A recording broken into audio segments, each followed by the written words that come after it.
This is a recording of a short tutorial for how to use the Empower Elaborated Paragraph. The idea here is that I'm going to show you how to brain dump an idea and then outline the idea in order to more effectively organize your writing. There's a lot to be said about organization, but maybe the most important thing you need to know about organizing your writing is that if you take some of these steps in the beginning, by organizing your writing with a topic sentence, with threads, and then with a so what, and then ordering them, deciding which one should go first, second, third, and fourth, then you can save yourself a lot of time and headache later on in the process. It's so easy and fast to do it at this stage in the beginning. Whereas later on, when you're on your computer, you're typing away, and then you realize, wait, that's not supposed to go there, that's supposed to go down here, or maybe I should get rid of that entirely. And then all of a sudden, the whole document starts to change, the whole paragraph starts to change, and then you're kind of starting over from square one. Doing these steps will help you save time, be more efficient, and write more powerfully. Okay, so let's start with the question. This is going to be a one paragraph response. This template is for one paragraph. And the question we're going to the question we're going to answer is, what is your most memorable meal? Everyone should be able to do this, right? What is your most memorable meal? And for me, I'm going to start by telling you about my most memorable meal. Before I even start outlining, I'm going to start by putting a box in here, which is going to be my main idea. I'm going to think to myself, what is my most memorable meal? And I can think of a couple. The one that comes to mind right now that I think I'm going to talk about is there was a special ramen noodle meal that I made, or that was made for me, rather. Importantly, it was made for me. And this happened when I think I was a freshman in high school. See how I'm going to take the main idea and put it in a box? This is what we call a telling brain frame.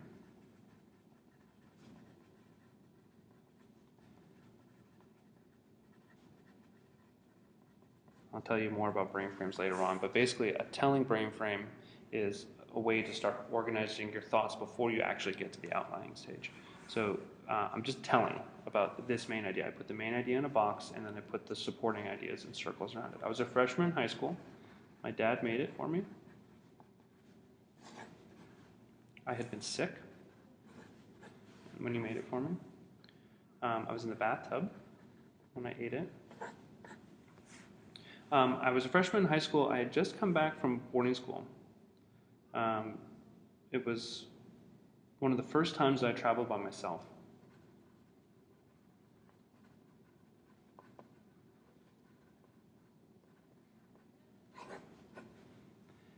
I have been traveling by myself.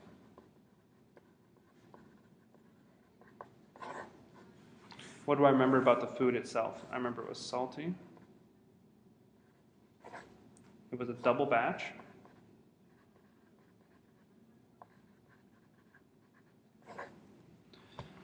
What else do I remember about it? I remember the yellow color. I remember that it tasted so good.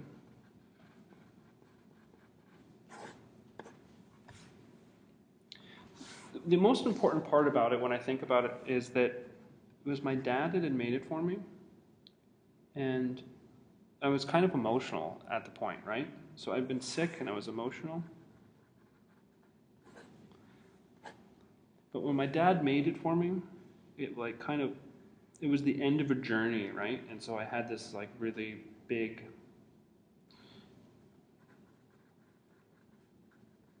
end of a journey. So I don't lose that.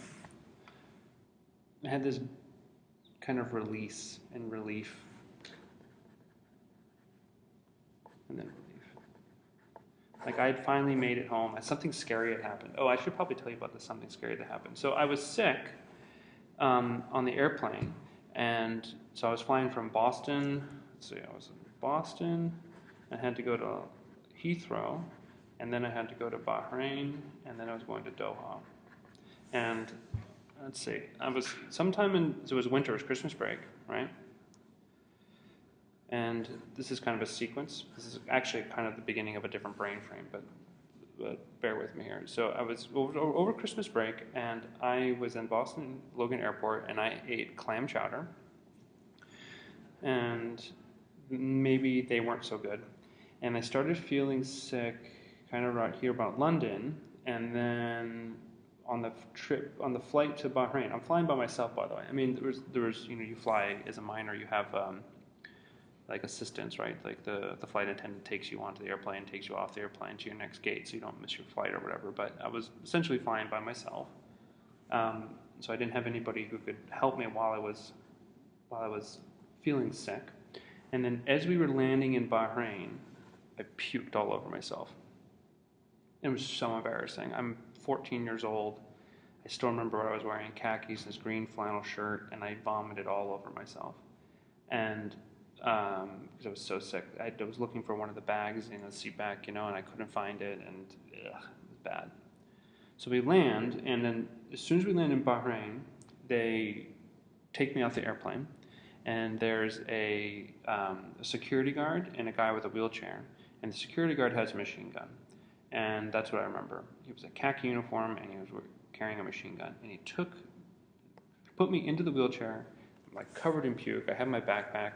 We wheel down to the infirmary, and in the infirmary, the doctor there, this Indian woman doctor, starts asking me questions about if I swallowed anything, if I was trying to like put anything in my stomach to bring to Doha, and at a certain point it dawns on me that they think that I'm smuggling drugs.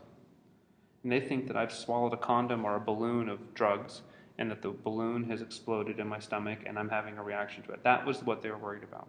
And so I'm 14 years old, they're asking me these questions, I'm freaking out. They flip me over onto my stomach, pull down my pants, the guy with the machine gun holds me, the other guy holds my legs, the woman gives me a shot of something in my butt, I don't even know what it was.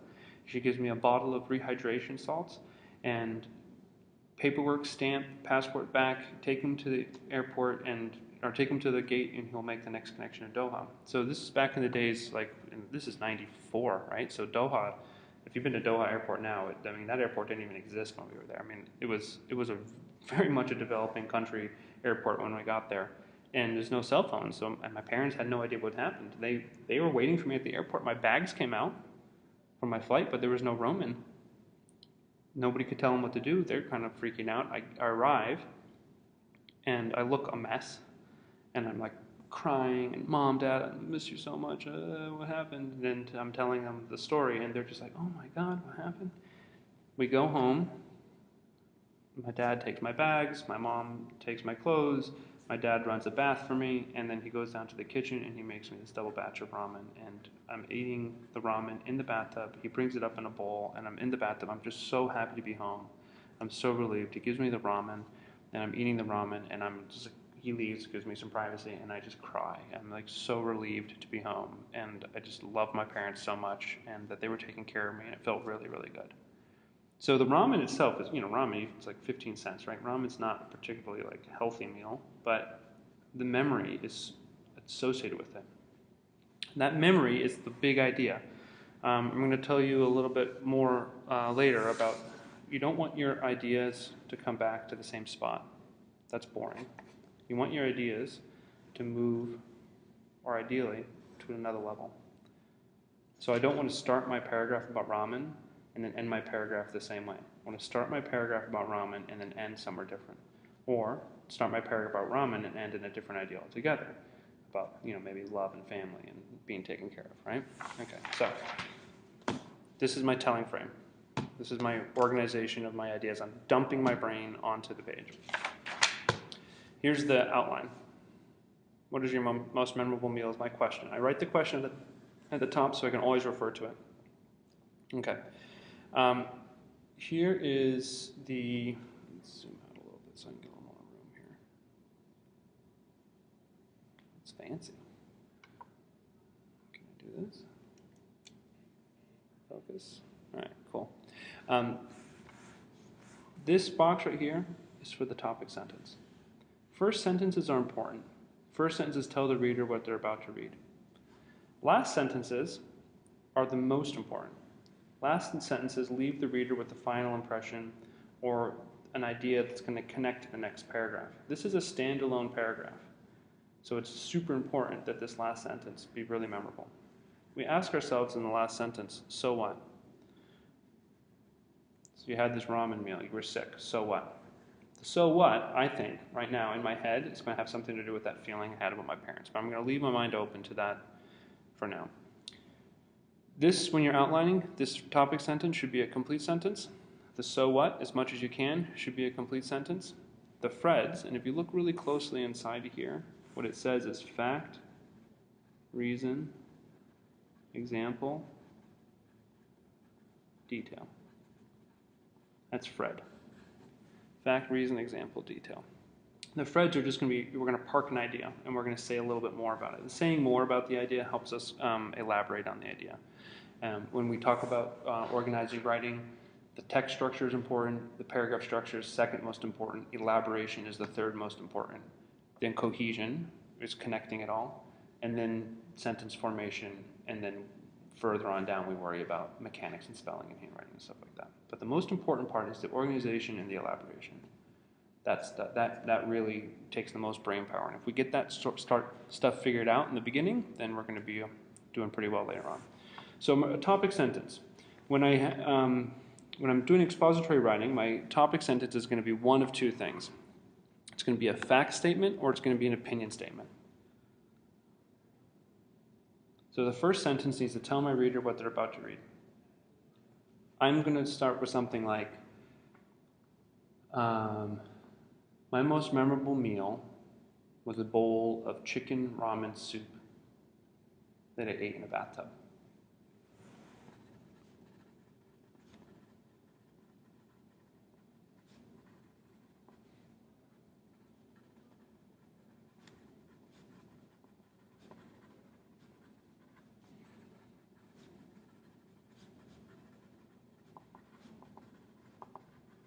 Okay, that's the basic idea. So what are some facts, reasons, examples, and details? I had been sick. I'm going to say more. That I had clams, and I threw up on plane.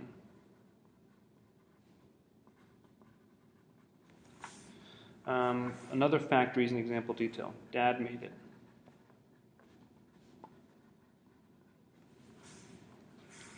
And I'm going to say that I felt it tasted really good. It was comforting. Something else. I had been scared. I had been detained in the airport.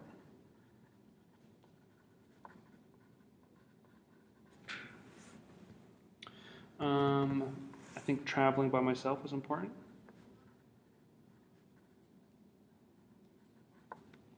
Coming back from boarding school.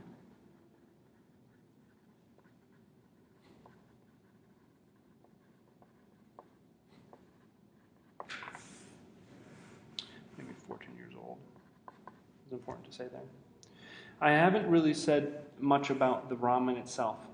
I'm kind of talking about the experience, right? And so my interpretation of answering this question is the most memorable meal. I'm talking about the memory part. I need to talk about the meal. The meal part is really important. So yellow, salty, filling. There's something else about being in the bathtub, right? I ate it in the bathtub.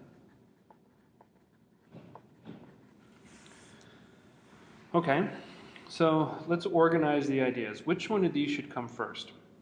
My most memorable meal is a bowl of chicken ramen soup that I ate in the tub. I guess I don't need to say that, do I? Yellow, salty, filling.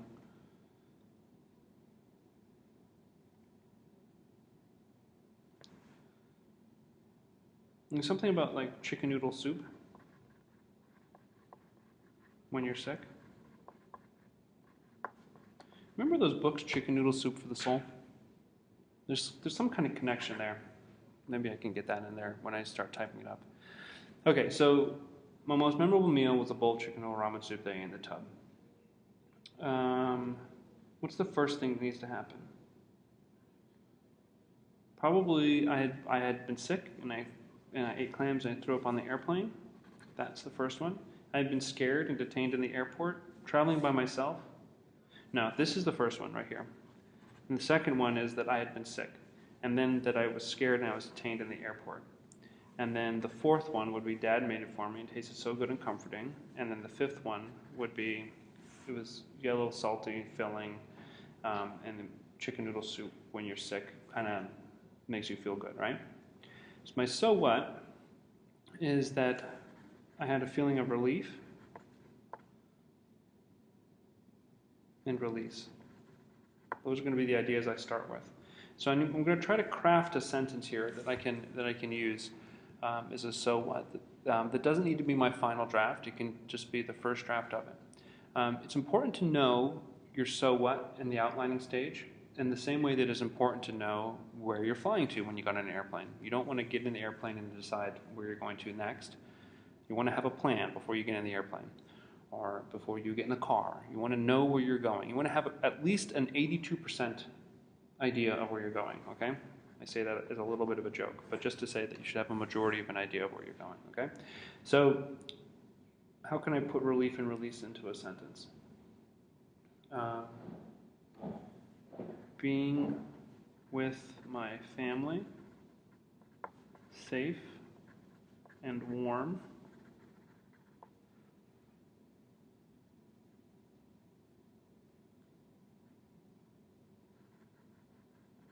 brought on deep feelings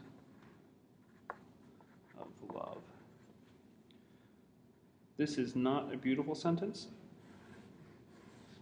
It will definitely need to be crafted differently. But I'm pretty sure, I'm 82% sure or more, that that's the direction I should be going in. That I should be ending my paragraph with the idea of being with my family, safe and warm, and the feeling of love, and the relief and the release, okay? So this is where I'm going to be heading to. Okay, so now, the next step is I take this plan, and I follow the plan. In my document, when I start to type it up, let's see if I can make it over here. I'm going to put this topic sentence is the first thing I'm going to write, and then I'm going to write this one with the same formulate a sentence that way, and then I'm going to write this one, and then I'm going to write this one, and then I'm going to write this one, then I'm going to write this one, and then I'm going to write this one. And that will be my first draft, which I will then read aloud, and I will read it out loud so I can hear what I've written, and then I'm going to go back then individually and craft the sentences. It may happen sometimes that you realize while you're doing this that you need to revise. If you can revise at this stage, you're going to save time at this stage. Also, it may happen after you've done all this, even to the best of your ability, you may find actually that you want to move something around. You should be open to those ideas. You should be open to those revisions. Oscar Wilde famously said, good ideas are like fallen apples for want of passerby. If you fall across a fallen apple, or if you come across a fallen apple, you should pick it up in your writing. And your brain is telling you something. Okay, I hope this is helpful to you. And I hope that you've learned something from this tutorial. And I look forward to making more of these. Bye.